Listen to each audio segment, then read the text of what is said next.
We have a major update in the fight against the ATF's pistol brace rule that was put in place under the Biden administration. Recently, the Trump Department of Justice announced that it would drop its appeal in the Fifth Circuit regarding the mock case. And this decision is now starting to impact several other ongoing challenges against the pistol brace rule. To give you the background, the Biden DOJ and the ATF had appealed a nationwide block of their pistol brace rule to the Fifth Circuit. They were essentially trying to get that ruling reversed so the rule could go back into effect. But with the change in administration, the Trump DOJ has decided to go in a very different direction. Instead of pushing forward with the appeal, they have chosen to settle the case and dissolve the government's challenge at the Fifth Circuit level. What makes this development even more significant is that the Trump DOJ isn't just dropping the appeal. In several of these cases, they are also acknowledging that Judge O'Connor's earlier decision, which struck down the pistol brace rule nationwide, still stands. That means, at least for now, the ATF's rule treating brace-equipped pistols as short-barreled rifles has been vacated across the entire country. This is huge news for gun owners because it not only takes the immediate pressure off people who own brace pistols, but it also signals that the current DOJ is not interested in defending the Biden-era rule in court. There are still several lawsuits active beyond the mock case. In the Fifth Circuit, multiple challenges remain. These include the Texas case, the NAGR challenge, the Britto challenge, the NRA challenge, and also the SAF challenge. Over in the Eighth Circuit, there's another case, the Frack challenge, which had been on hold while waiting for the outcome of the mock appeal.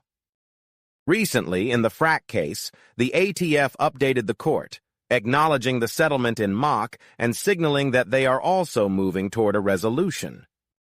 Not long after, a similar notice was filed in the SAF case in the Northern District of Texas. There, the parties informed the court that, in light of what happened in mock, they too are working with the ATF to solve their case. The SAF notice closely mirrors what we saw in Frack and mock. It makes it clear that the recent settlement is directly impacting these cases and driving them toward resolution. The court's order in the SAF case is important. Back on December 13, 2024, the court paused proceedings, waiting for the Fifth Circuit's decision in Mock v. Bondi. The court also required the parties to provide status reports every 60 days. Then, on July 25, 2025, the Fifth Circuit officially dismissed the appeal in mock. Because of that dismissal, the final rule at issue, the factoring criteria for firearms equipped with stabilizing braces, was vacated by Mock v. Garland. The parties are now in discussions over whether any additional proceedings are even necessary. This is significant. Here, the ATF itself is acknowledging that the pistol brace rule is vacated because of mock. That same acknowledgement is appearing in multiple courts, with parties filing notices confirming that the outcome in mock has effectively invalidated the brace rule. Notably, the Trump DOJ has also stated in court filings that the pistol brace rule is vacated as a direct result of Mock v. Garland. So across the board, both from the administration and through various court notices, the message is consistent. The nationwide vacatur issued by Judge O'Connor is standing firm. This is the clarity that gun owners have been waiting for, confirmation that the pistol brace rule is no longer in effect and that Judge O'Connor's ruling remains intact. However, there's an important point to consider here about the long-term impact of these decisions. By agreeing to dismiss the appeals and settle the cases, gun rights groups and the Trump DOJ secured an immediate win. The brace rule is gone. But at the same time, they gave up the chance to achieve a broader, more permanent ruling at a higher court level, like the Fifth Circuit. That means the only real precedent on the books is a district court decision in mock. And it's important to remember, Judge O'Connor's ruling wasn't based on the Second Amendment itself. It was rooted in violations of the Administrative Procedures Act, or APA. So while this is a victory today, the concern is what could happen in the future. If another anti-gun administration comes into power, they could attempt to reintroduce a similar rule.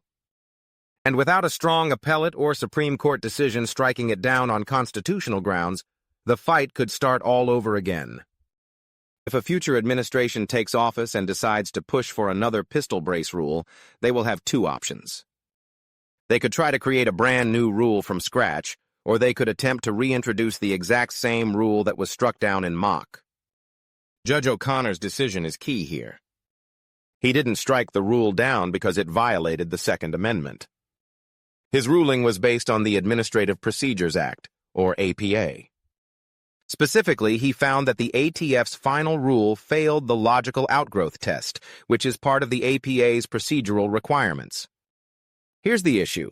When the rule was first proposed, it included a worksheet with a point system. That worksheet would let gun owners add up points based on certain features of their firearm to determine whether it counted as a short-barreled rifle or SBR. But by the time the final rule was issued, that entire worksheet had been thrown out. Instead, the ATF replaced it with a far more subjective standard, one that was broader and gave the agency much more discretion. That sudden change, from a clear point system in the proposal to a vague and sweeping standard in the final rule, is exactly what Judge O'Connor said violated the APA. The public had been given the chance to comment on the original proposal, but the final rule ended up being something completely different. That's what made it unlawful under the APA, and that's why it was vacated. Now, this is where the concern for the future comes in. If an anti-gun administration comes into power later on, they could easily try again. And this time, all they would need to do is make sure they follow the APA procedures correctly. In other words, if they put out a proposed rule and stick to it without making such a drastic change, they could potentially push through a similar or even identical rule that Judge O'Connor would no longer be able to strike down on the same grounds. So while this is a clear victory right now, the pistol brace rule is gone and Judge O'Connor's ruling stands nationwide, it doesn't permanently close the door. The long-term battle is still very much alive, because the decision was procedural rather than constitutional. Without a higher court ruling that directly addresses the Second Amendment, the possibility of another rule being introduced down the line remains very real. That's why these cases matter so much. Every lawsuit, every settlement, and every court decision adds another piece to the puzzle. Today we celebrate a win. The rule is vacated, and multiple lawsuits are following the same pattern of dismissal in light of mock. But at the same time, we need to recognize the bigger picture. This isn't the end of the fight, it's just the end of this particular round. As more information develops and as these cases continue to unfold, I'll make sure to keep you updated. If you found this breakdown helpful and want to support the channel, one of the best ways you can do that is by subscribing. It helps keep this coverage going and ensures you don't miss future updates.